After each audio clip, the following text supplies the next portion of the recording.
শেরপুরে দুই ট্রাকের সংঘর্ষে আহত চালক তারিকুল। বগুড়ার শেরপুর উপজেলার ধুন্টমোড় এলাকায় মহাসড়কে দুই ট্রাকের সংঘর্ষে আহত হয়েছেন এক চালক।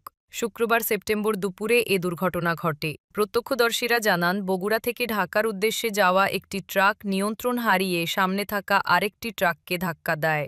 এতে ট্রাকটির সামনের অংশ দুমড়ে মুচড়ে যায় এবং চালক তারিকুল পায়ে মারাত্মকভাবে আঘাত পান।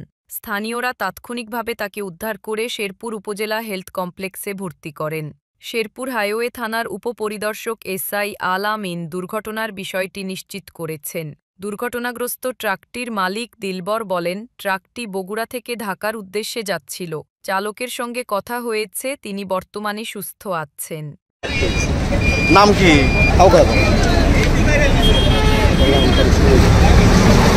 কিছু একটা বলেন তো। পিছনে মেরে দিচ্ছে। ড্রাইভারের কি অবস্থা? পাও কামড়।